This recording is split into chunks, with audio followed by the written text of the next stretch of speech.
Bienvenidos al primer curso de electrónica en video. Cuando nos iniciamos en electrónica, hace ya más de 20 años, en la época de las válvulas, difícilmente hubiéramos podido prever el desarrollo vertiginoso que se desarrollaría en esta ciencia.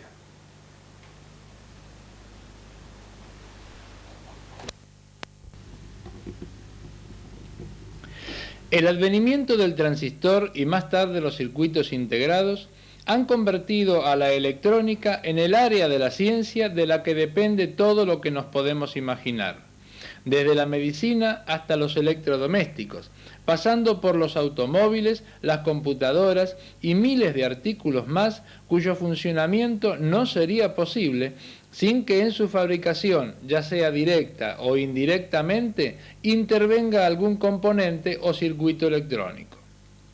Ahora bien, quien desea iniciarse tiene varias alternativas. Ir a un colegio o una academia donde un profesor se encargue de su formación profesional, o bien convertirse en un autodidacta. En este último caso, el estudiante deberá recurrir a la literatura técnica existente, ya sea en forma de libros o revistas, y es aquí donde encuentra los primeros obstáculos, pues en su mayoría es importada, y el 100% de ella adolece de la misma falla. Los componentes que son de uso corriente en el país de origen no lo son en el nuestro, y entonces el jovista recorre un largo camino por diferentes comercios del ramo donde le venden algunos componentes, pero no todos, los principales. Entonces llega a su casa, lo suelda con entusiasmo y cuando sale a comprar el resto se encuentra con que hay determinados circuitos integrados o transistores que no se consiguen, ante lo cual o acepta los reemplazos que le ofrecen en el mejor de los casos o guarda el kit en el cajón para una mejor oportunidad, o sea, nunca. Otro problema lo constituye la plaqueta, que si bien tiene solución, pues con un poco de habilidad se puede realizar, no todos están dispuestos ni capacitados para esta tarea. Esto lo tenemos muy presente quienes dictamos este curso, y por este motivo nos hemos impuesto algunas prioridades. En primer lugar, los circuitos con los que trabajaremos deberán poseer componentes de fácil adquisición en nuestro mercado. Otra condición es la plaqueta, que deberá estar disponible en todos los casos. En cuanto a la teoría, nuestra prioridad es llegar con un lenguaje simple, fácil, directo y ameno, con la menor cantidad de matemáticas posible para que todo el mundo lo entienda. Comencemos ya mismo a descubrir los secretos de la electrónica.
El átomo,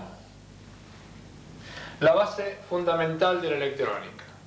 La materia en general, ya sea sólida, líquida o gaseosa, orgánica o inorgánica, está compuesta por este diminuto y a la vez maravilloso elemento. Está formado en su centro por el núcleo y alrededor del mismo, dispuestos en forma planetaria y girando a gran velocidad, se disponen los electrones. Los electrones tienen carga negativa. Vamos a marcarlo.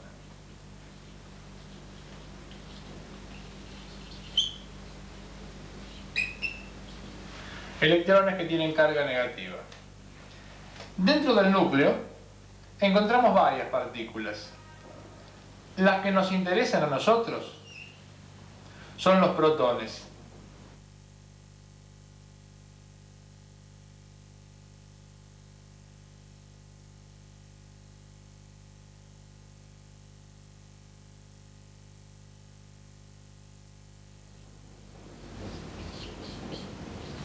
Protones, que tienen carga, como vemos aquí, positiva.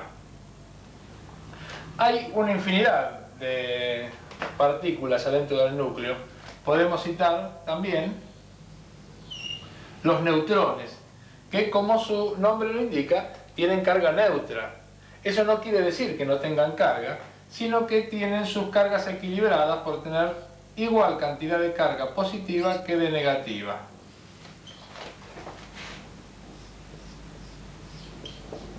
Neutrones. Muy bien. Hasta aquí la disposición de un átomo, digamos, normal y elemental. Ahora, ¿qué ocurrirá cuando unimos dos átomos? O mejor dicho, disponemos un átomo al lado del otro. Para eso vamos a borrar esto que hemos dibujado y luego rápidamente vamos a dibujar dos átomos, el núcleo y sin ningún electrón y vamos a dibujar otro átomo. Tenemos que acá adentro tenemos, lo único que nos interesa en este momento es que tenemos cargas positivas en los núcleos, nada más que eso. Ahora, supongamos que este átomo posee dos electrones.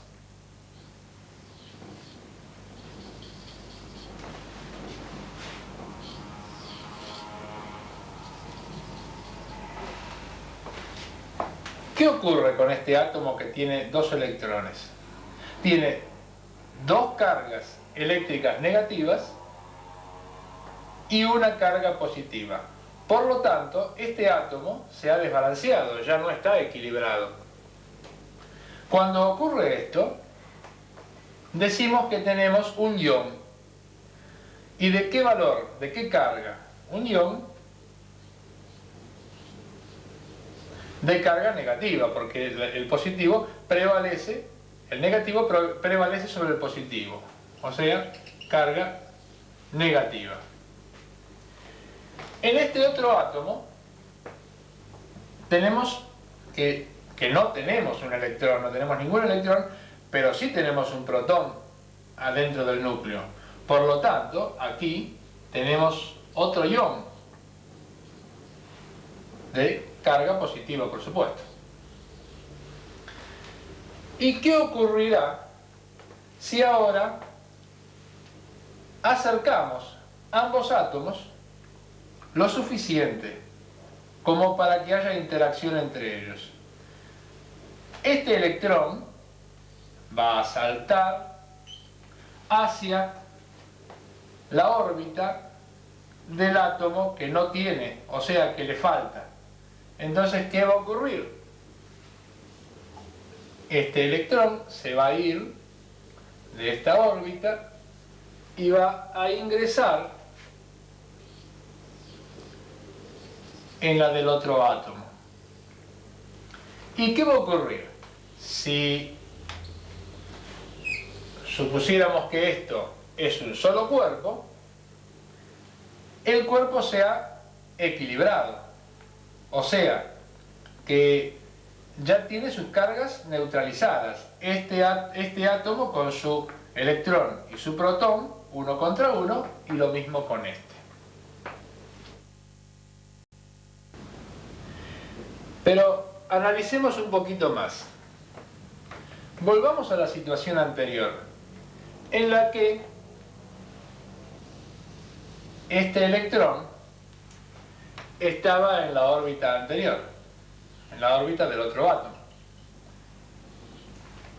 Habíamos dicho que el electrón saltó hacia la órbita del átomo que le faltaba un electrón. O sea, que podemos decir sin temor a equivocarnos que la corriente eléctrica circuló desde negativo hacia positivo.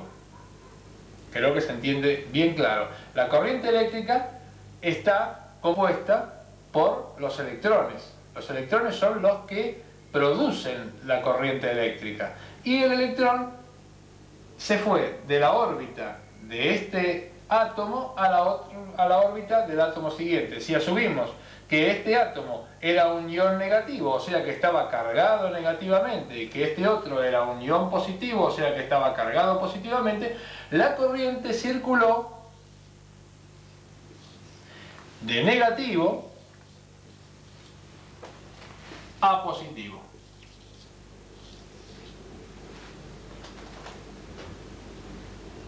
Vamos a pasar ahora a un ejemplo muy conocido que se viene enseñando desde que yo era chico, ya hace muchos años, y se va a seguir enseñando porque es la forma en que se entiende el fundamento general de la electricidad y por supuesto de la electrónica.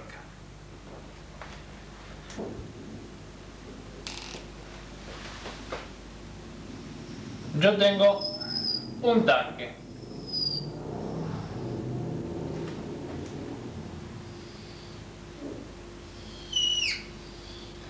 Y otro tanque. A este tanque lo llamo A y a este tanque lo llamo B.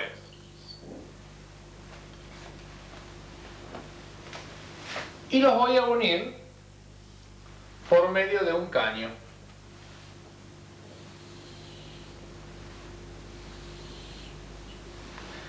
Este tanque, el tanque A, está lleno de agua y el tanque B está vacío. Yo tengo que llenar el tanque B a partir del tanque A. ¿Pero cómo lo voy a llenar? Por medio de este caño. Muy bien. Ahora, ¿cuál va a ser la velocidad con la cual voy a poder llenar el tanque B a partir del tanque A? Eso depende de dos factores: del ancho del caño y de la altura a la que se encuentren ambos tanques. Supongamos que yo tengo este caño, va a determinar una cantidad de tiempo en llenarse el tanque B. Pero, si yo, en vez de tener este caño, tengo un caño más fino, evidentemente el flujo de corriente que va a circular por el caño va a ser menor, por lo tanto el tiempo en que se va a llenar el tanque B va a ser mayor.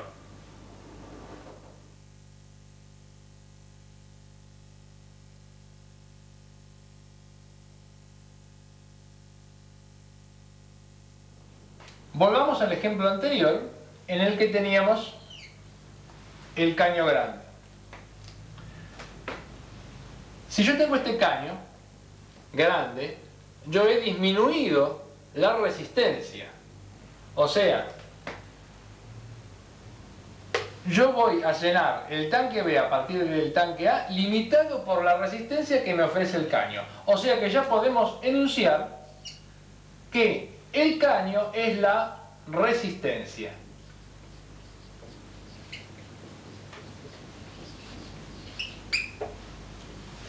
Resistencia, que es el caño.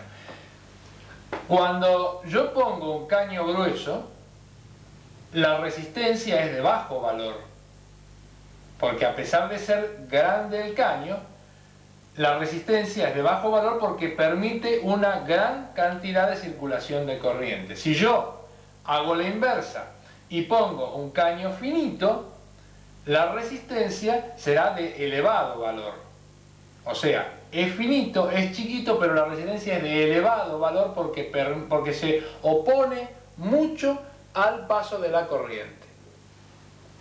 Ese es el primer factor, la resistencia. El segundo factor va a ser la altura a la que se encuentran ambos tanques. Y atención que acá hay varios factores. Yo puedo elevar el tanque A, como también podría bajar el tanque B. Como también puedo elevar y bajar ambos tanques, o bajar y subir y disminuir la altura. Si yo aumento la altura, voy a aumentar la presión que va a ejercer el agua del tanque A con respecto al tanque B. Esa diferencia, esa tensión, la vamos a llamar diferencia de potencial. Diferencia de potencial, porque hay una diferencia de potencia entre, o sea, potencia latente, la potencia con la cual el tanque A va a llenar al tanque B. Yo tengo una cantidad de litros de agua aquí que están disponibles para llenar el tanque B. Cuanto más arriba lo ponga, con más fuerza va a caer. Limitado por la resistencia. La diferencia de potencial se mide en volts, lo vamos a ver luego, pero se mide en volts de voltaje. Volts. La resistencia es así como se escribe, y se abrevia con la letra R. Muy bien, ya tenemos la resistencia, la diferencia de potencial, que son los dos factores que inciden. ¿Sobre qué? Sobre la corriente, que finalmente es lo más importante. La corriente, ¿cuál es? Es la que circula por adentro del caño. O sea, que la corriente va a circular con mayor velocidad cuanto más alto sea el tanque A con respecto al tanque B y cuanto más ancho sea el diámetro del caño. O sea que lo que circula por adentro del caño lo llamamos corriente.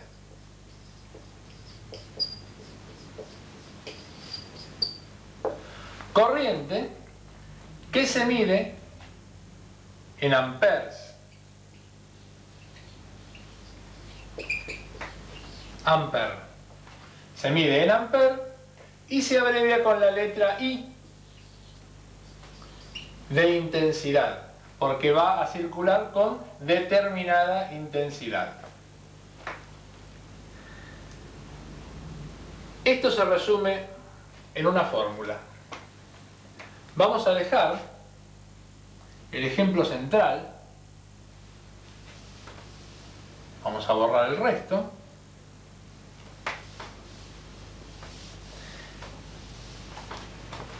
Y ustedes observen con qué facilidad, con qué fórmula simple, nosotros podemos graficar lo que sucede con estos dos tanques. La ley de Ohm dice que la corriente que circula por un circuito es directamente proporcional a la tensión e inversa a la resistencia. Yo voy a dibujarles ya mismo un machete. Vamos a llamarlo así porque es realmente un machete para el que no le gustan las matemáticas y además para ver las cosas bien claras. Voy a dibujar acá voltaje resistencia e intensidad. El voltaje son los tanques. O sea, el voltaje o diferencia de potencial, recuérdenlo, diferencia de potencial es la diferencia a la que se encuentran ambos tanques. Dos polos de corriente eléctrica, entre este polo y este otro puede haber 12 volt, puede haber 200 volt o puede haber 3 volt o valores varios acompañándolos. O sea, que la diferencia de potencial es qué diferencia tengo de este polo con respecto a este. ¿Qué diferencia tengo del tanque A con respecto al tanque B? Dicho sea de paso, vamos a ampliar una cosita. Este tanque lo tengo lleno de agua. Vamos a asumir que el agua tenga cargas negativas. Recuerden el ejemplo del átomo, que el átomo tenía más cargas negativas que positivas. Y este tanque lo tengo vacío, o sea que puedo decir que está cargado positivamente. Fíjense que la corriente circuló de negativo a positivo. Fue el ejemplo, es la graficación del ejemplo que vimos al principio. Muy bien, pero no nos apartemos. Dijimos que el voltaje es la diferencia entre el tanque A y el tanque B, ya lo vimos. La resistencia es el caño. O sea, que la resistencia, recordemos, si yo achicaba el caño, tenía una resistencia de elevado valor porque se oponía fuertemente al paso de la corriente. Si yo agrando el caño, tengo un bajo valor de resistencia porque pasa más corriente, por lo tanto tengo un bajo valor de resistencia. Y la intensidad es la que circula por dentro del caño, o sea que es la corriente que circula de negativo hacia positivo desde el tanque A al tanque B. Muy bien. Tenemos esta fórmula. Vamos a hacer un poquito de lugar en este lugar y vamos a graficarla. Dijimos que la ley de Ohm enuncia que en un circuito la intensidad es directamente proporcional a la tensión e inversa a la resistencia. Por lo tanto, vamos a comenzar con la intensidad. Como vemos en el triángulo, intensidad es igual a voltaje sobre resistencia. Intensidad es igual a voltaje sobre resistencia. Sin llegar a números, podemos decir que la intensidad que circula de negativo hacia positivo por adentro del caño es directamente proporcional al voltaje. O sea, si yo tengo más voltaje, más altura entre ambos tanques, la intensidad será mayor, por lo tanto es directamente proporcional. Al mayor voltaje, mayor intensidad, y a menor voltaje, menor intensidad. O sea que es directamente proporcional. E inversa a la resistencia. La resistencia, vamos a graficarla, este es el símbolo de la resistencia. La resistencia dijimos que era el caño. Si yo tengo un caño fino, dijimos que tenía elevado valor de resistencia, con un caño grueso tengo un bajo valor de resistencia. Es inversamente proporcional a la intensidad. ¿Por qué? Porque si yo tengo un caño grueso, o sea, de bajo valor, aumenta la intensidad. O sea, una resistencia de bajo valor me aumenta la intensidad. Y si yo achico el caño, o sea que tengo una resistencia de elevado valor, ¿qué va a pasar con la intensidad? Se va a disminuir. O sea, cada vez que elevo la resistencia, disminuyo la intensidad, y cada vez inversa, cada vez que disminuyo la resistencia, elevo la intensidad.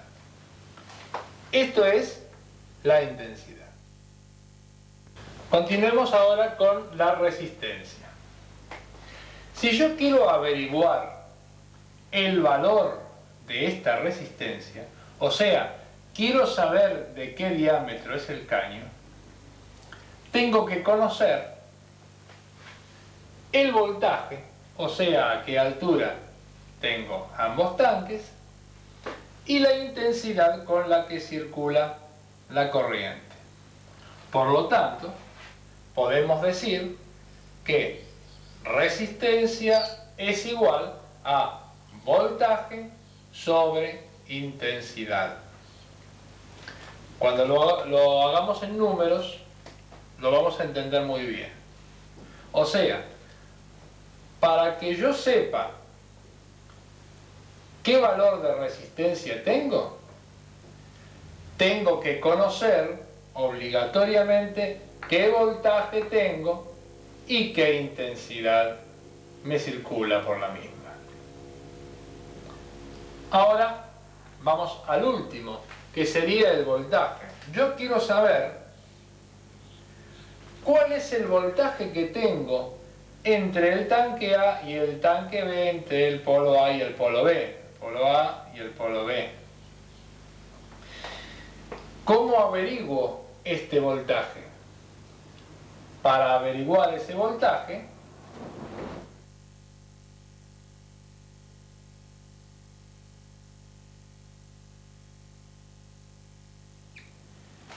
R por I me va a dar el voltaje que yo tengo entre A y B. O sea, si yo multiplico la resistencia por la intensidad, me va a dar el valor del voltaje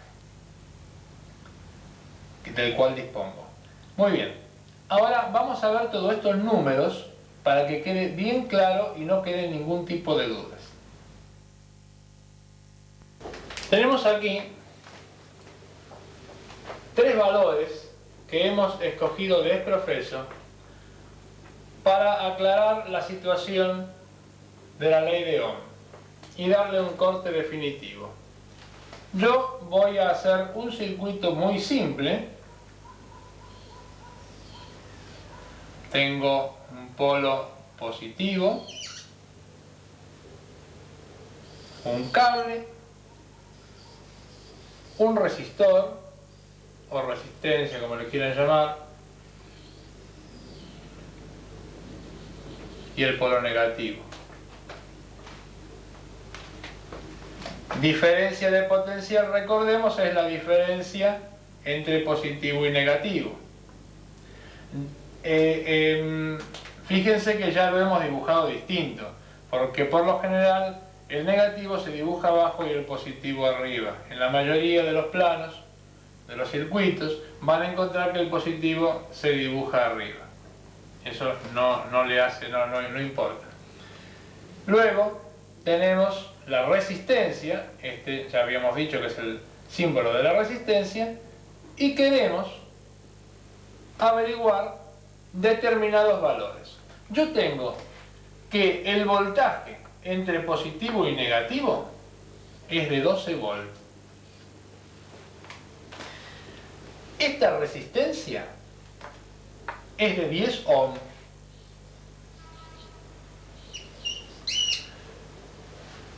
Ohm es la unidad de resistencia y se abrevia con la letra omega.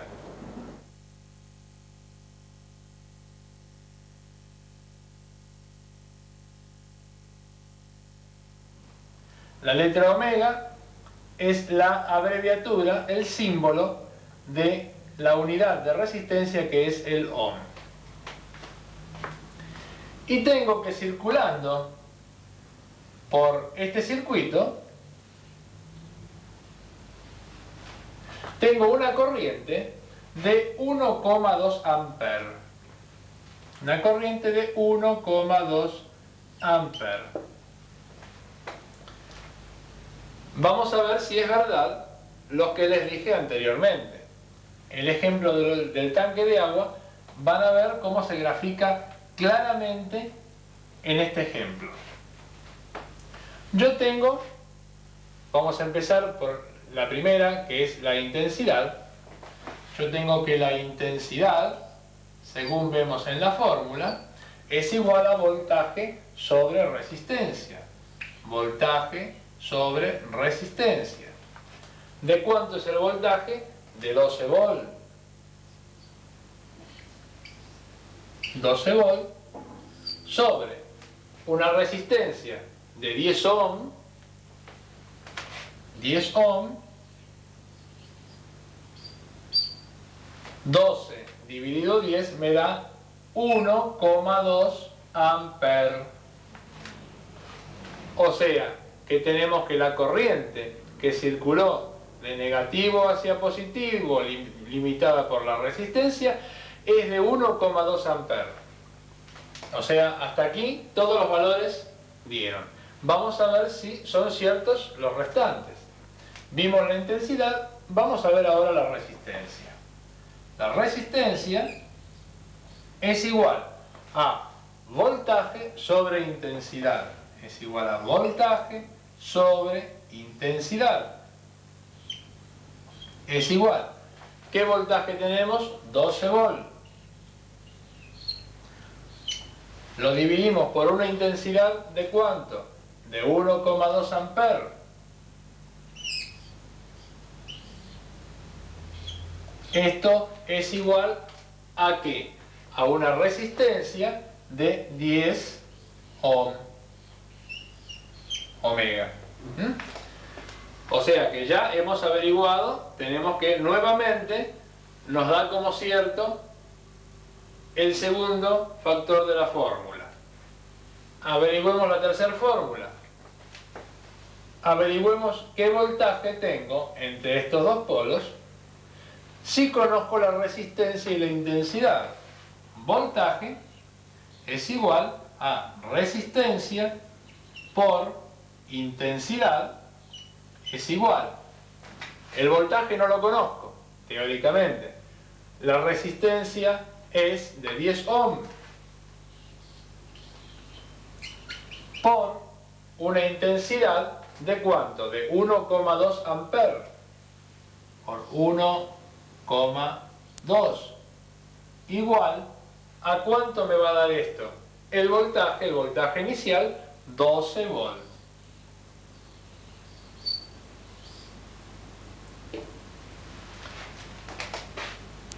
Creo que más claro es imposible.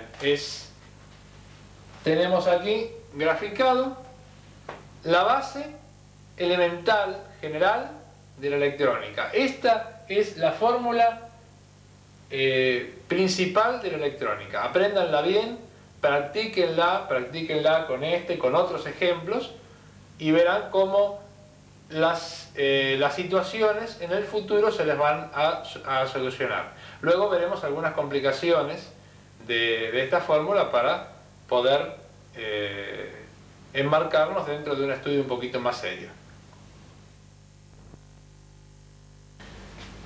Si usted se compra una revista o un kit para armar, le van a aparecer determinados símbolos que son, por supuesto, los que se utilizan en electrónica. Se dan por sabidos. Por lo tanto, yo se los voy a indicar para que ustedes tengan el menor inconveniente posible cada vez que tengan que identificar algo en un circuito, en un plano. El símbolo más utilizado en la electrónica es el resistor. Los resistores no tienen polaridad, conducen en ambos sentidos y vienen en formas varias. La forma característica del resistor es esto, pero en realidad es muy chiquito y viene con varias, por lo general 4 barritas de colores que luego vamos a estudiar para poderlos leer. El segundo símbolo más utilizado en los planos son los capacitores. Los capacitores existen de diferentes tipos.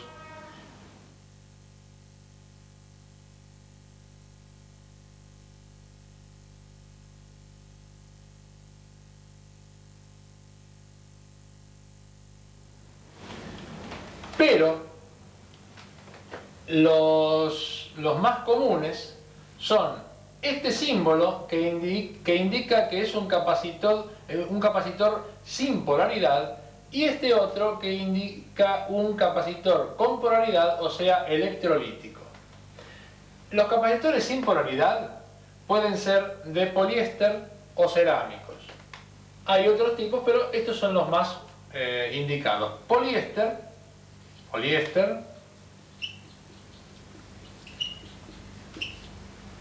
o cerámicos.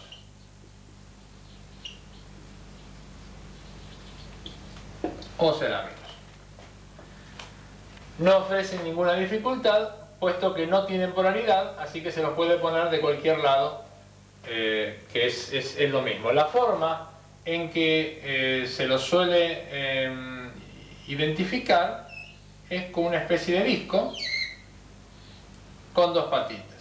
El código está escrito acá adentro con otros códigos que luego también tendremos que estudiar. Esto es un capacitor cerámico. Un capacitor de poliéster es algo un poquitito como si, digamos, rectangular con las puntas redondeadas y salen las patitas así. Ninguno de los dos tiene polaridad. El electrolítico tiene polaridad y hay que tener cuidado porque hay que ponerlo bien, porque si uno lo pone al revés, explota. El electrolítico explota y a veces puede causar lesiones, sobre todo si nos tocan los ojos, y sobre todo en los electrolíticos grandes. Los pequeños puede que no pase nada, pero los grandes tengan cuidado. Por eso hay que tener cuidado cuando se los ubica en las fuentes de alimentación.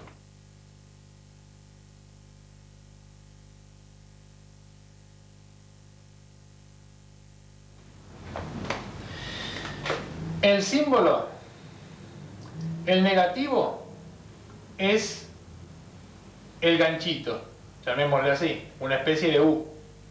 Y el positivo es el chiquito que está adentro del ganchito. La forma física de estos capacitores son generalmente un cilindro y tienen una patita larga y una patita corta. Por lo general, los fabricantes de capacitores dibujan en la patita correspondiente el negativo. Hay algunos que dibujan el positivo, pero el 90% de los fabricantes dibujan el negativo. Y el negativo coincide siempre con la patita corta. O sea, que la patita corta es siempre negativo y la patita larga es siempre positivo. Aún no sabemos para qué sirven estos elementos, pero tenemos que conocerlos porque si no, no podemos armar absolutamente nada. Otro símbolo muy conocido, sobre todo en las fuentes de alimentación, es el diodo.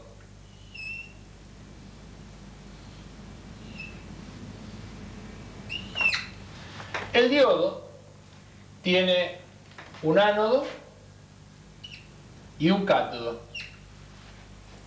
El ánodo es positivo y el cátodo es negativo. La forma física del diodo es algo así. Algunos vienen con una puntita redondeada acá. Y siempre hay que ubicar la rayita con la rayita. O sea que la rayita es el cátodo y el cuerpo, todo lo que está del otro lado, es el ánodo. Cátodo, ánodo. Otro símbolo es el transistor. Transistores existen de dos tipos, NPN y PNP.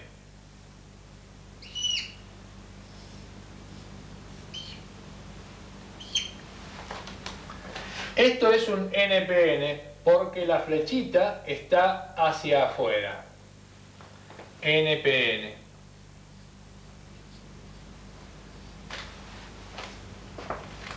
Y tiene tres terminales.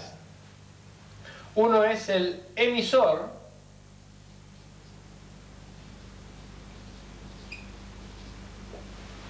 otro es la base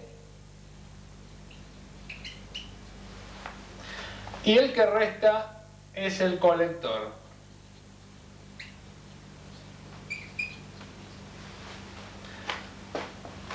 Emisor, base y colector se abrevian con la EBC. Si yo en vez de tener un transistor NPN tengo un PNP, la flechita la tengo hacia adentro. Esto es entonces un PNP. Esto es, ya vamos a abreviar como recién les acabo de decir, esto es el emisor, esto es la base y el restante el colector. Vamos a hacer un poco de lugar.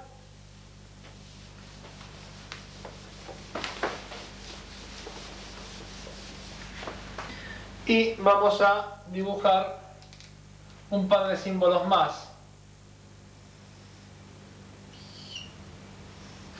Esto es un LED, o sea, un diodo emisor de luz. El LED es un diodo, como les acabo de decir, que emite luz. Por lo tanto, se le dibujan dos flechitas hacia afuera, como queriendo decir, representar que emite luz. El LED tiene el ánodo y el cátodo, como cualquier diodo, y la disposición física es así. Tiene, si lo vemos en transparencia, tiene una patita chiquita acá, con un terminal de esta forma, y una patita grande con el otro terminal así. Aproximadamente esta es la disposición, visto en transparencia, de cualquier LED. Este chiquitito, el terminal chiquito que vemos aquí, es el positivo. El positivo es, como en los capacitores, la patita larga, positivo. Y el grandote de acá es el negativo, que tiene la patita corta, o sea, igual que en los capacitores. De todas maneras, si ustedes tuvieran un LED, tuvieran que identificar un LED al que no lo pueden ver en transparencia y que se le han cortado las patitas, tienen una tercera forma de identificarlo, porque por lo general se le hace una pequeña muesca en el terminal negativo, o sea, del cátodo. Cátodo negativo, ánodo positivo. Finalmente, vamos a ver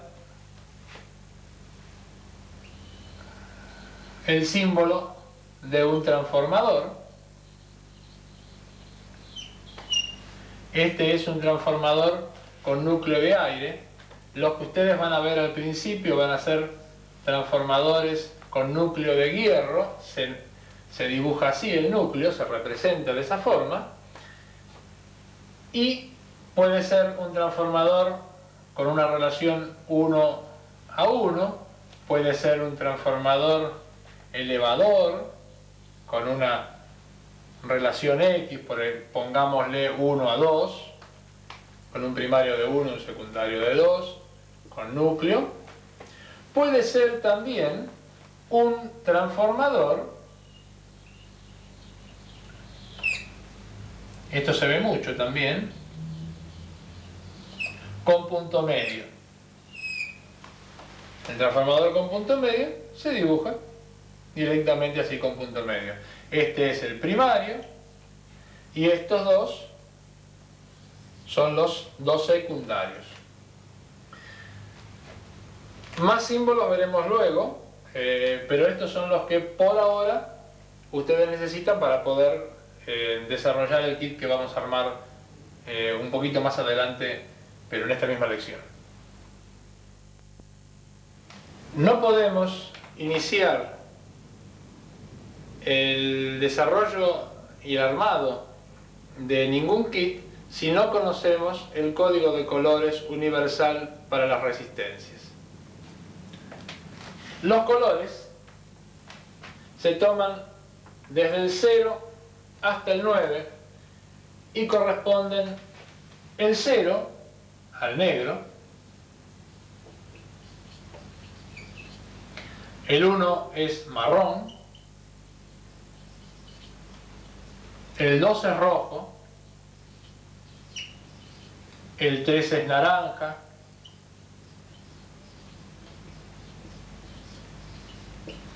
el 4 es amarillo,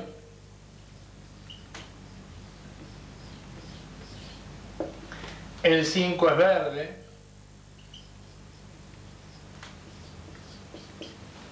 el 6 es azul, el 7 violeta, el 8 gris y el 9 blanco.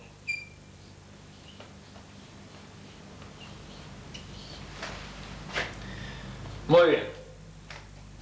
Esto tomen nota porque es muy importante. ¿Cómo se lee una resistencia? Vamos a dibujar el cuerpo de una resistencia.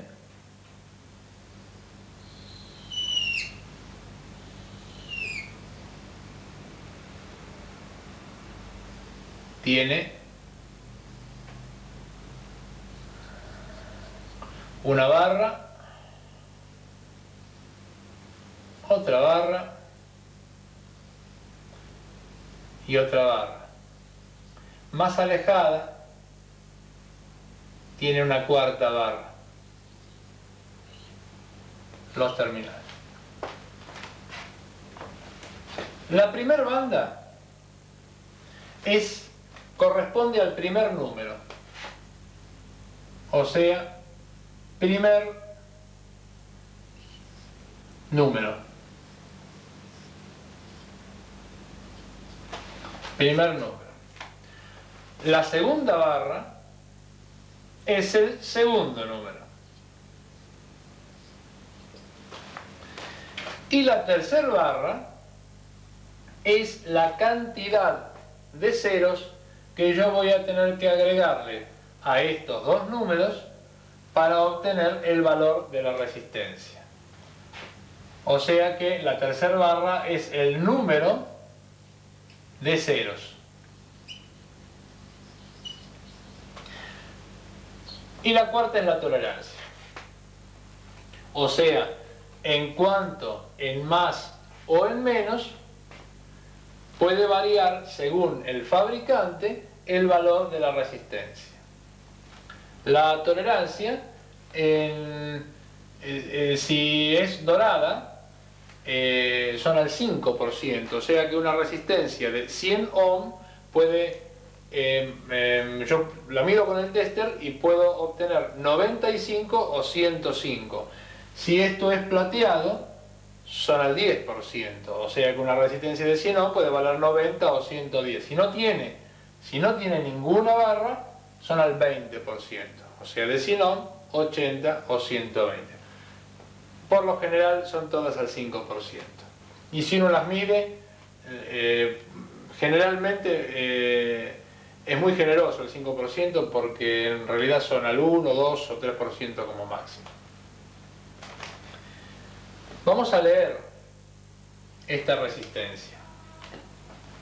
Vamos a quitarlo.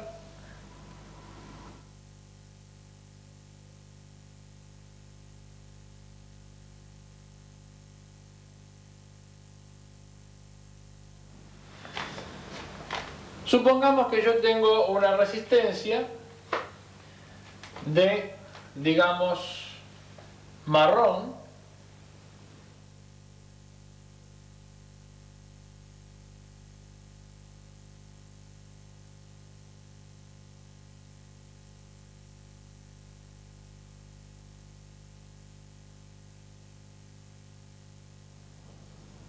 gris, marrón, gris, y en la tercera banda tengo un marrón de vuelta.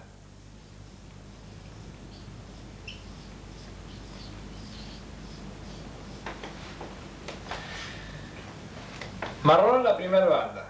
Primera banda es el primer número. Marrón es igual a 1. Gris la segunda barra. Gris es igual a 8. 1, 8. La tercera banda vuelve a ser marrón. O sea, marrón es igual a 1. ¿Un qué? Un 0. Un 0. O sea que esto es 180 ohm. ¿Qué pasaría si yo en vez de tener marrón en la última banda, tengo naranja?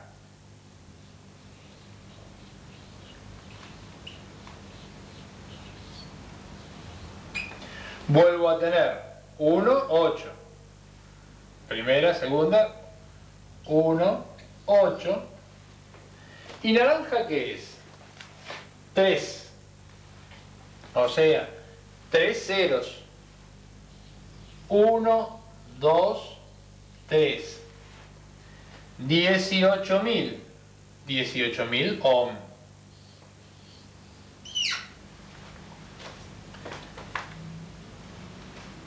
Pero es muy largo decir 18.000 ohm. Ustedes no van a encontrar en los circuitos que alguien escriba 18.000 ohm. Entonces se reduce. Se reduce agregándole o reemplazando el punto por la K de kiloohm. Kiloohm. Pero se escribe, se pronuncia kiloohm. En la jerga se dice 18K. Para que quede claro, vamos a comparar el ohm con el gramo. Si usted tiene 18.000 gramos, usted tiene 18 kilos. 18 kilogramos. 18.000 gramos son 18 kilogramos. O sea que si usted tiene 18.000 ohm, usted tiene 18 kiloohm. O como se dice, 18K, 18 kilos. Pero vamos a suponer ahora que en vez de tener este valor, en vez de naranja, yo tengo negro. Esta es una situación que se les va a plantear.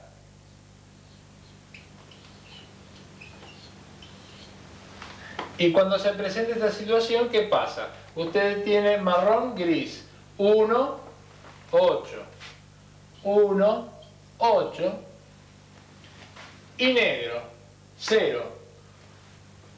Pero acuérdense que 0 en esta barra corresponde a la cantidad de ceros. Si yo tengo 0, es ningún 0. O sea que yo tengo 18 ohm. Creo que está claro. Pero falta una tercera dificultad, que esta no se ve siempre, pero bueno, hay que decirla porque les va a pasar. Esta banda esta tercera banda puede tener dos colores más, que son el dorado y el plateado. El dorado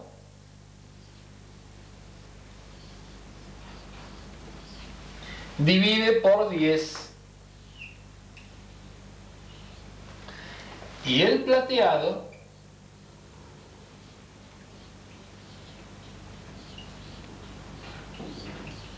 divide por 100. O sea, que si yo tengo marrón gris y tengo dorado, tengo 1, 8 como siempre, y dorado me divide por 10, o sea que yo tengo 1,8 ohm. Si en vez de tener la tercera banda dorado tengo plateado, yo tengo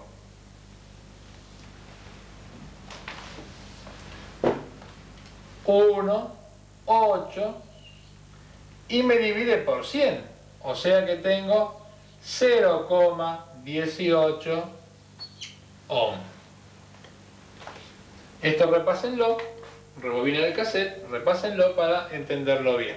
Es importante que sepan todas estas cosas.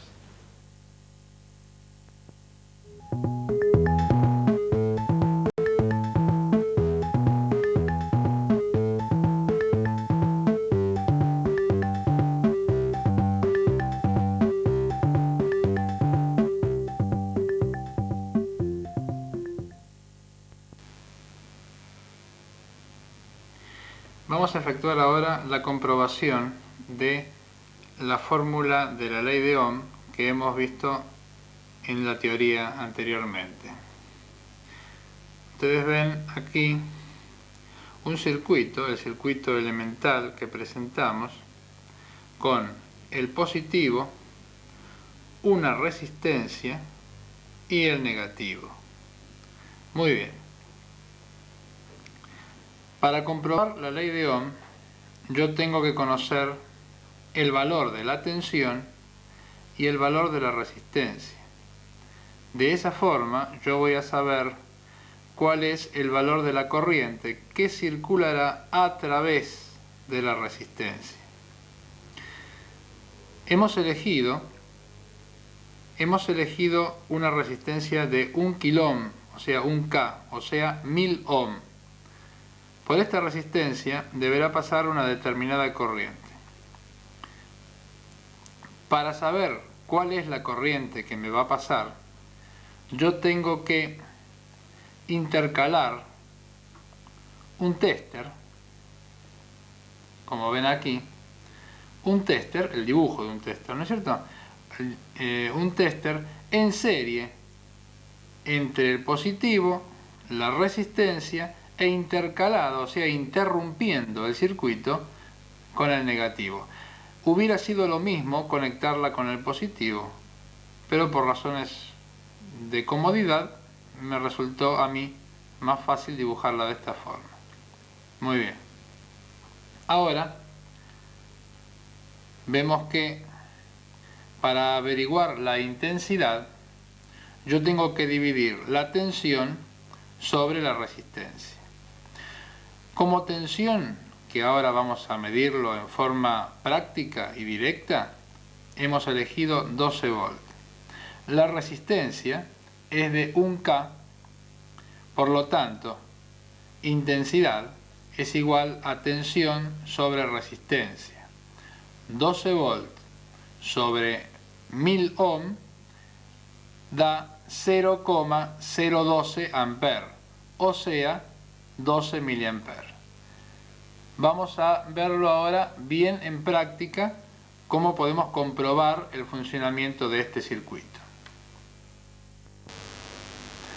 Para comprobar el funcionamiento del circuito que vimos, vamos a utilizar este accesorio que sirve para hacer conexiones sin efectuar soldaduras.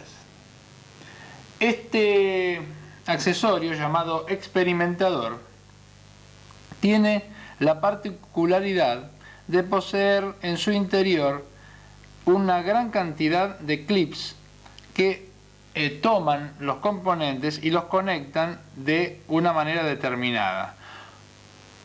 En este aparato, que en todos es igual, porque esto es universal, esta línea que se ve aquí arriba, la azul, está toda conectada, o sea, todos los clips que hay en cada cuadradito están todos conectados uno con el otro. En la siguiente línea, la roja, también están todos conectados uno con el otro, y por supuesto la roja está separada de la azul. En la parte inferior sucede lo mismo, la línea roja está toda conectada y separada de la línea azul, que también está toda conectada. Además, en la parte interna tiene todos clips, pero dispuestos de esta forma, o sea, en forma vertical. Cada clip está conectado con el otro, o sea, acá tenemos 1, 2, 3, 4 y 5 clips, todos conectados uno con el otro. Acá tenemos otros 5 clips conectados uno con el otro y todos separados, cada línea separada de la siguiente. Acá arriba ocurre exactamente lo mismo y la parte inferior está separada de la parte superior por esta separación que, dicho sea de paso, da el tamaño justo de las patitas de los circuitos integrados. Pero esto es algo que se verá más adelante. Para poder conectar, yo voy a utilizar dos alfileres que voy a ubicar en la línea roja una superior y en la línea azul otra en la parte inferior. Y luego voy a conectarle por medio de dos clips cocodrilo el positivo en el rojo y el negativo en el azul.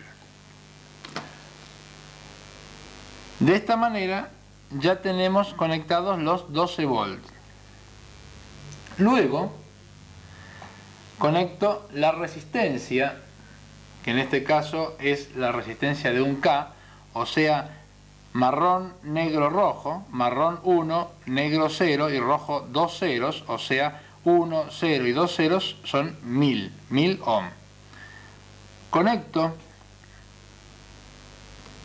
en la línea del positivo porque ya sé que esta línea roja yo tengo positivo, y luego conecto en cualquier cuadradito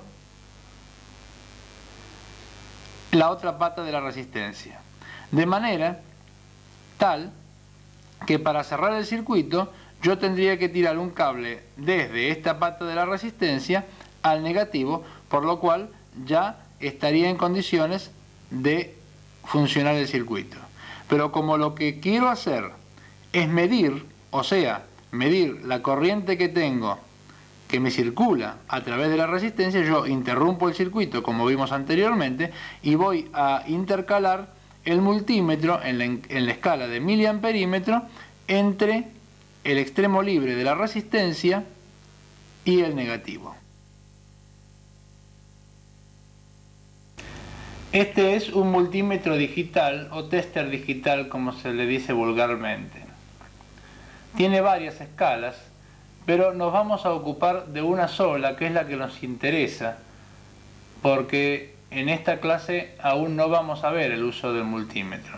Solamente vamos a decir que vamos a utilizar el multímetro en la escala de 20 mA.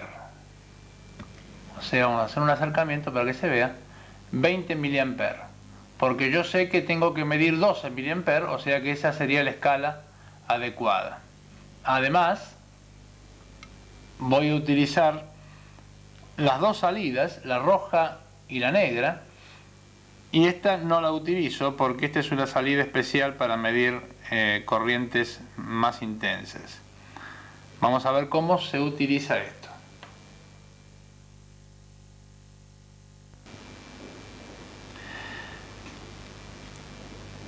La forma de medir es la siguiente.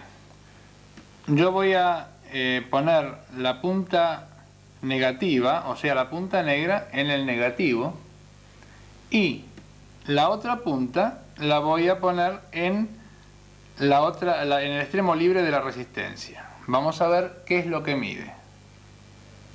Ahí tienen 11,84, 11,85 aproximadamente. Esto quiere decir que tenemos los 12 mA que estábamos haciendo referencia.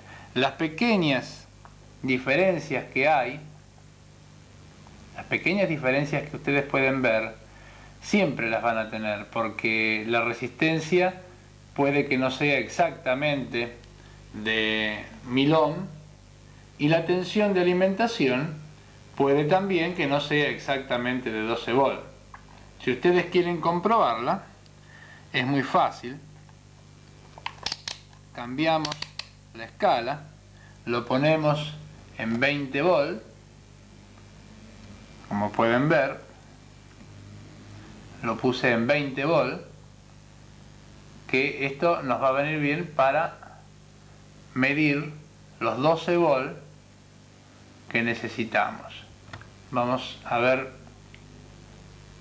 cómo podemos medirlo. Entonces voy a poner entre positivo y negativo y voy a ver cuánto tengo. Ahí está. 12,4. 12,4 volt, como ustedes pueden ver. Esto nos comprueba que la fórmula que hemos utilizado anteriormente para explicar la ley de Ohm es absolutamente cierta. Si ustedes quieren hacer pruebas, no hace falta que tengan un experimentador, simplemente con 2 clips cocodrilo y una pequeña fuente y varias resistencias de diversas medidas, pueden efectuar mediciones, hacer las cuentas y ver cómo esta ley se comprueba siempre. O sea que es una ley constante que la van a utilizar durante toda su vida en electrónica.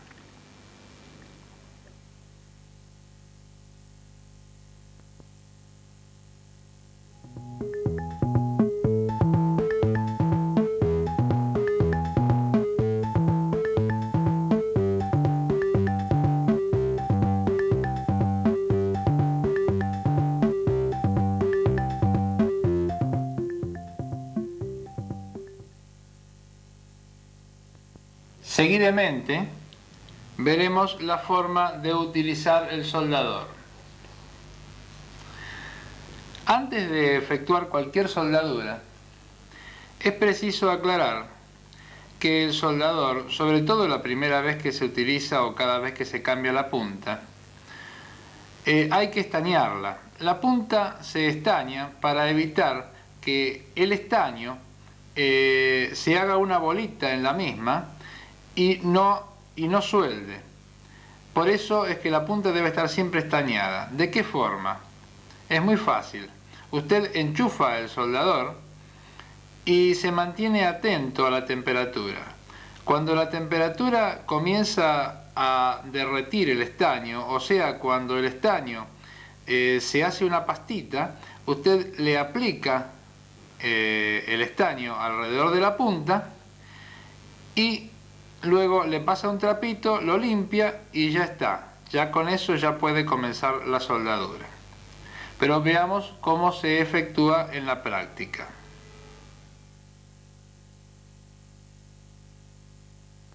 Acá hemos producido un acercamiento para mejorar.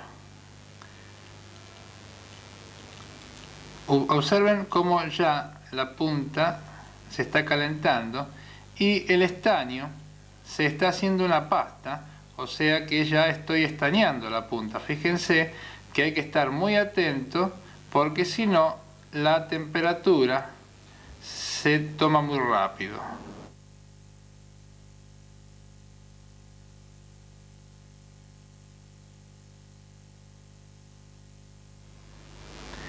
Luego, como habíamos dicho, con un trapito lo limpio Y ya está. Como podemos ver, el soldador ya está preparado para efectuar la primera soldadura. Ahí está. Vamos a aclarar algo con respecto al estaño. El estaño tiene que ser de marca reconocida, o sea, tiene que ser de buena calidad. Los hay de distintos tipos, de distintos diámetros. El diámetro ideal es 1 milímetro, o si no, el de 0,7. 0,7 también es un buen estaño. Tiene que tener 5 almas de resina, porque de esa forma funciona mejor. Y además, la aleación correcta es 60-40. 60 de estaño, 40 de plomo. No compren el estaño en una ferretería, porque no quiero decir con esto que sea malo, sino que es para otro uso. Ese estaño es de 50-50 y a nosotros no nos sirve. Les vuelvo a repetir, el estaño de buena calidad, 5 almas de resina y 60-40. Esta es una plaqueta experimental de uso muy común en electrónica.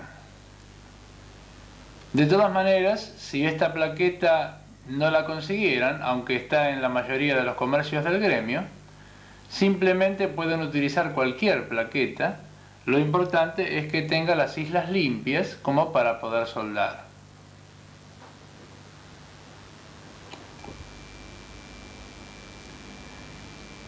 Acá ya tenemos todo dispuesto para efectuar la primera soldadura. Lo primero que voy a soldar va a ser una resistencia. Como podemos ver, esta resistencia tiene 3 colores que son rojo, violeta y marrón. En rojo es 2, violeta es 7 y marrón es 1. O sea, 2, 7 y un 0. Lo cual quiere decir que esta resistencia es de 270 ohm. Para ubicar la resistencia, vamos a dar vuelta a la plaqueta de la siguiente manera.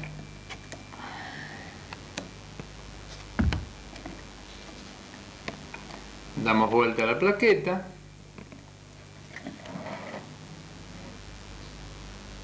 Y ubicamos la resistencia para que las patitas queden del otro lado, o sea, del lado donde se debe soldar. Las doblo un poquito para evitar que se caiga y ahora la voy a dar vuelta nuevamente para que ustedes puedan observar.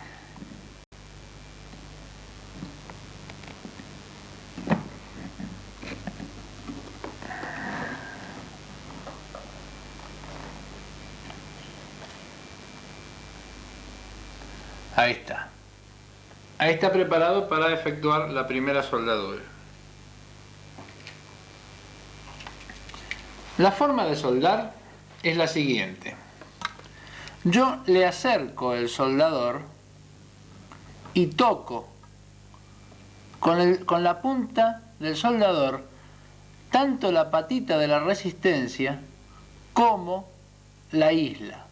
Entonces apoyo y luego con el estaño toco un poquito en la punta del soldador para acelerar la mezcla, la licuación del estaño. Como ven, esa soldadura ha quedado perfecta. Luego voy a hacer la otra. Fíjense que yo toco la isla y toco la patita y luego le acerco el estaño. Ustedes habrán observado que lo dejo un poquito, lo dejo un tiempo, porque si no le damos el tiempo suficiente, la soldadura no brilla Y si usted tiene una soldadura frente a usted que no brilla, se puede deber a dos motivos. Uno, que el estaño sea lo que ya dijimos, un estaño de mala calidad o una aleación equivocada, o que el soldador se haya dejado poco tiempo y por lo tanto la soldadura haya quedado fría. Esto es un problema. Cuando las soldaduras quedan frías o están mal soldadas, es un problema sobre todo al principiante, porque uno no sabe después por qué no funcionan las cosas. Por eso yo siempre doy un consejo. Yo tardo el triple en soldar, pero después, cuando voy a probar, las cosas funcionan. O sea que si usted hace las cosas rápido, pero suelda mal, luego va a tener un gran problema, porque para el que sabe, reparar es un trabajo,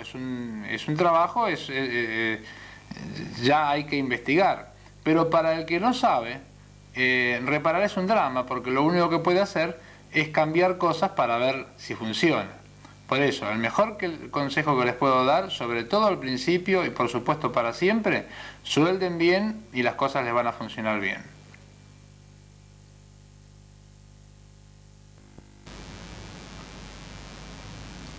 En nuestra sección práctica vamos a armar este circuito. Esto es un multivibrador estable, mal llamado flip-flop. Se le puede decir también baliza intermitente de LEDs. El funcionamiento lo vamos a explicar, aunque los principiantes seguramente no lo van a entender. De todas maneras vamos a explicarlo para el que lo quiera saber, o el que lo entienda, por lo menos que sepa cómo funciona esto. Pero le vuelvo a repetir, si usted es principiante, no se preocupe porque no lo va a entender. Al principio, T1 y T2 están bloqueados. Cuando se le aplica la tensión, los dos transistores reciben tensión al mismo tiempo por medio de R1 y R2, que como se ve, R1 está conectado a la base de T2 y R2 está conectado a la base de T1. Pero ¿qué pasa? El transistor que primero conduce inhibe al otro. O sea, que cuando conduce, supongamos que conduzca primero T1, cuando conduce T1, se satura T1 y el nivel de masa lo vamos a tener en el colector. Por este motivo, el capacitor C2 se carga a través de R1. O sea, la corriente hace el camino emisor, colector, C2 y R1. En el primer momento, en el punto de unión de C2 con R1, lo tenemos en 0 volt. 0 volt me inhibe el funcionamiento, o sea, bloquea al transistor T2. Pero ¿qué pasa? A medida que pasa el tiempo, en el punto que citamos anteriormente, C2R1, cada vez se va haciendo más positivo. Cuando este nivel llega al nivel de más 0,7 volt, 0,7, 0,6 aproximadamente, se dispara el transistor T2, porque la tensión en la base es suficiente para lograrlo. Entonces C2 se satura. ¿Qué pasa? Se invierte el ciclo, porque al saturarse C2, nuevamente tenemos el emisor y el colector prácticamente al mismo nivel, o sea, al nivel de masa, y se carga C3 a través de R2. A medida que va pasando el tiempo, sucede lo mismo que sucedía en este punto. Cada vez se va haciendo más positivo y luego se dispara ese transistor y así sucesivamente. La corriente de los LED y del circuito emisor-colector, tanto de T2 como de T1, está limitada por R3 y R5 respectivamente. Eso es someramente el funcionamiento del multivibrador estable. Pero le vuelvo a repetir, usted, si es principiante, no tiene ninguna obligación de conocerlo. Ahora vamos a proceder al armado del mismo, que van a ver que esto, aunque sea principiante usted, lo va a armar perfectamente porque es muy fácil.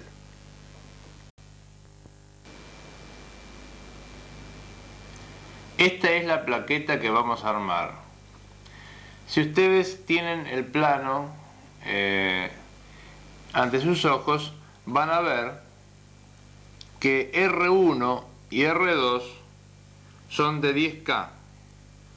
Por lo tanto, vamos a poner la resistencia de 10K. 10K, los colores son marrón, negro y naranja.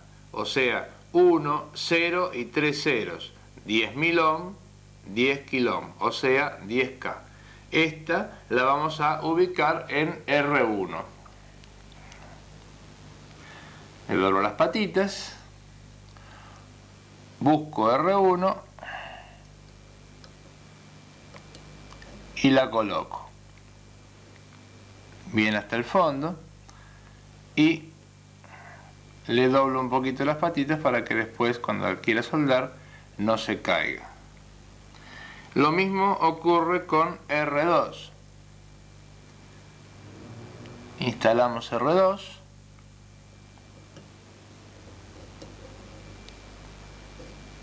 Bien al fondo y le doblamos también las patitas. Ahora, R3 y R5 dice ver tabla.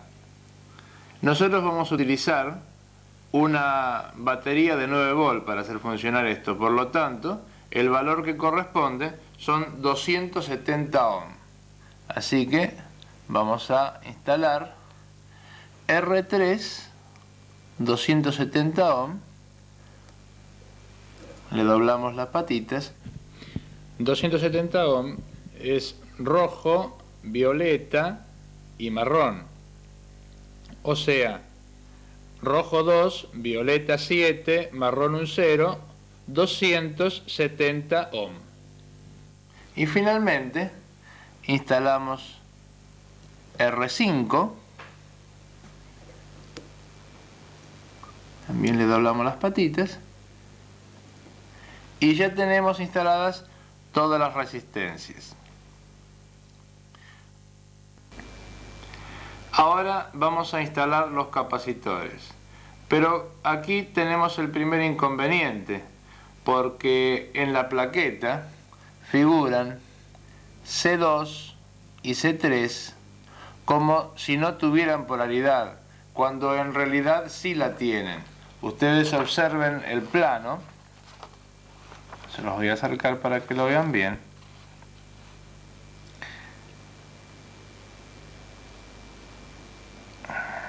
C3 y C2, los dos tienen polaridad. Esto es porque esta plaqueta sirve también para otro kit que hemos utilizado para hacer un inyector de señales. Se le cambian simplemente los componentes y se confecciona un inyector de señales. Por lo tanto, vamos a ubicarlos de esta forma. O sea, el ganchito para abajo y la parte chica para arriba. Ahora bien, los capacitores tienen polaridad, como ya hemos dicho. Entonces, vamos a aprender que el ganchito es la parte negativa y la parte chica, el chiquitito que está acá dentro del ganchito, es el positivo. Recuerden que están los ganchitos para abajo y la parte chica para arriba, que es lo que vamos a hacer ahora en la plaqueta. Los capacitores tienen polaridad. Como ven, el signo negativo está indicado en el cuerpo y corresponde con la patita corta. O sea, el negativo es la patita corta y el positivo es la patita larga. Si recordamos que el ganchito es el negativo y que estaban para abajo, vamos a poner el positivo arriba y el negativo abajo. Lo ponemos bien a fondo. Y lo mismo hacemos con C2. Positivo arriba y el negativo abajo. Bien a fondo también. Y le doblamos un poquito las patitas.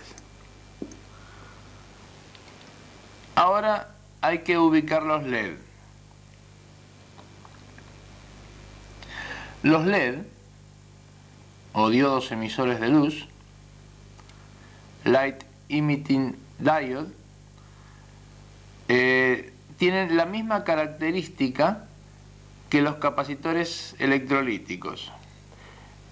El terminal más largo es el positivo y el más corto es el negativo.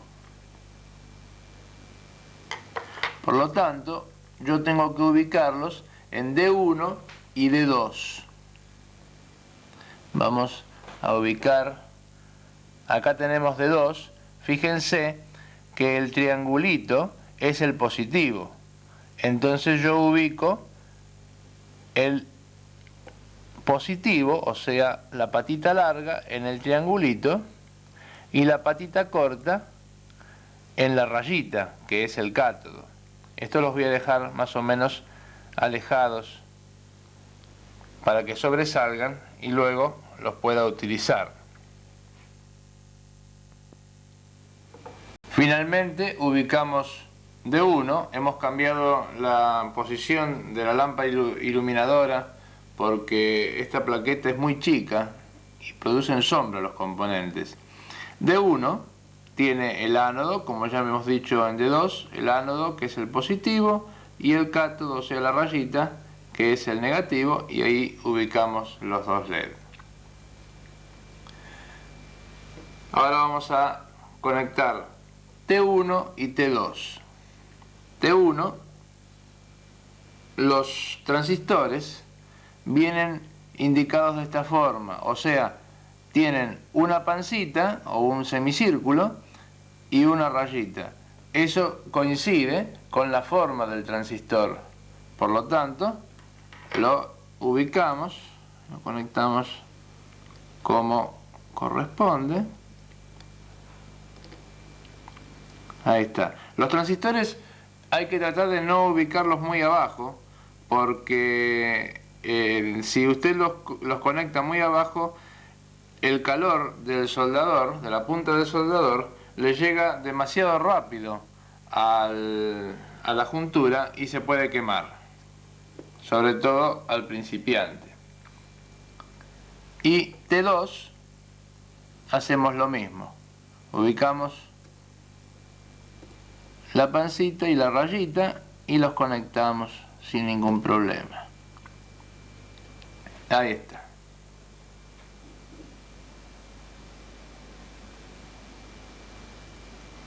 Ustedes verán también que hay algunos componentes que no están conectados. Por ejemplo C1, pero tampoco figura en el plano.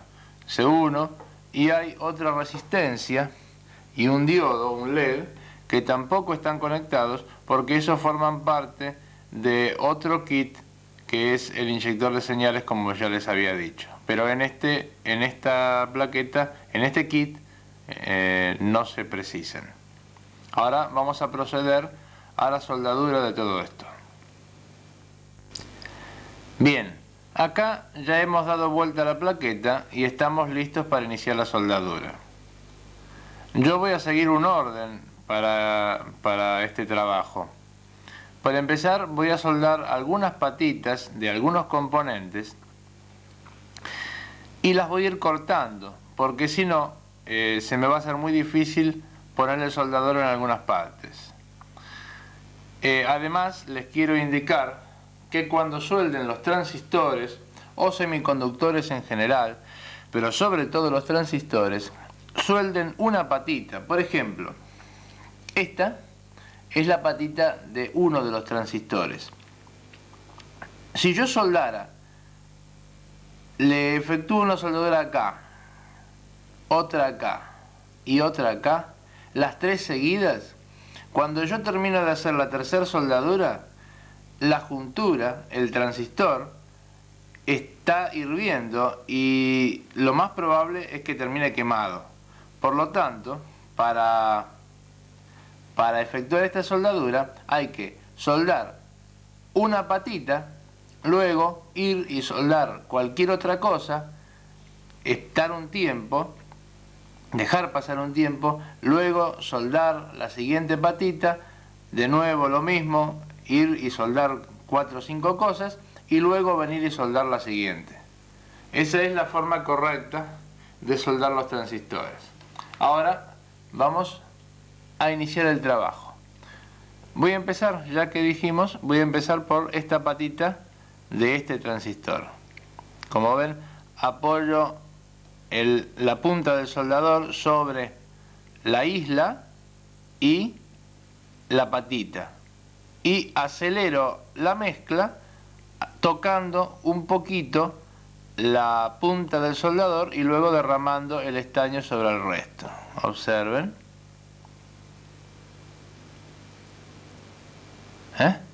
Ahí está. Eso ha quedado perfectamente soldado. Luego me voy a soldar algo que me resulte cómodo, por ejemplo, esta patita. Luego voy a soldar esta otra. Y así sucesivamente. Ahora voy a soldar una patita del otro transistor.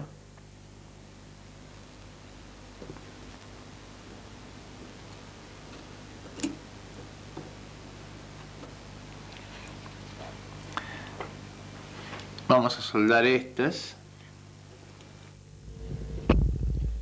Les quiero decir que cuando suelden, traten de tener cuidado con la cantidad de estaño que ponen, porque si usted pone mucho estaño, lo más probable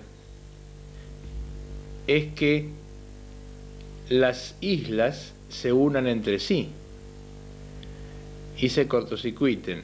En este caso, estas tres no hay ningún problema porque forman parte de una misma isla, de una misma pista. Y esto lo continuamos. Esto seguimos soldando así hasta la última soldadura. Ahora, por ejemplo, soldamos una patita más de este transistor y ahora la patita del otro transistor y así sucesivamente hasta llegar a la última soldadura.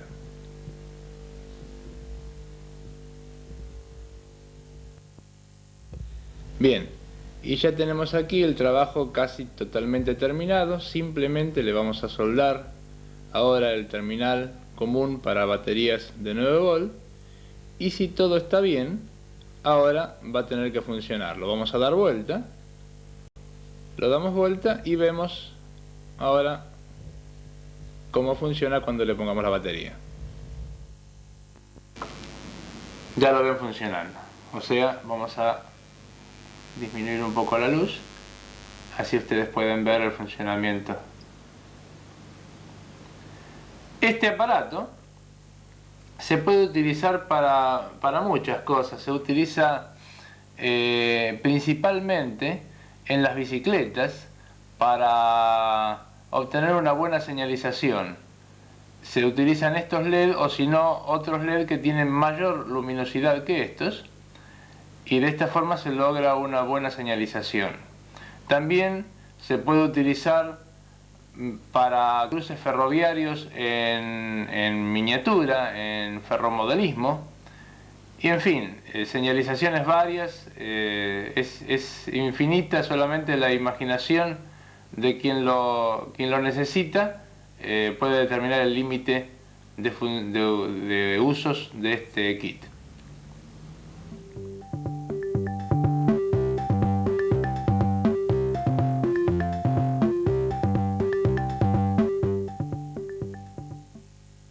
Esto ha sido todo por hoy. Espero que haya sido de su agrado. Quizás hayamos sido un poco lentos y reiterativos, pero le puedo asegurar que los conceptos fundamentales de la electrónica es conveniente que se aprendan bien, aunque se tarde un poquito más, aunque se demore un poquito más, es preferible que se aprendan bien para no tener problemas en el futuro. En la próxima edición veremos potencia eléctrica, la forma en que se relaciona la tensión, la intensidad, conjugando la potencia que se mide en watt. Veremos como práctica los códigos y equivalencias entre los distintos tipos de capacitores. Lamentablemente, los capacitores no están universalizados como las resistencias. Por lo tanto, no hay más remedio que conocer los distintos tipos para poderlos relacionar entre sí. Veremos también corriente continua y corriente alterna, y por supuesto en corriente alterna veremos frecuencia. Finalmente, como trabajo práctico, fabricaremos un regulador de luz, regulador de potencia, que puede servir tanto como para regular la luz de un velador, de una lámpara de techo, de una araña, como también de un motor, como por ejemplo el motor de un taladro. Esto ha sido todo por hoy y los espero en nuestra próxima edición.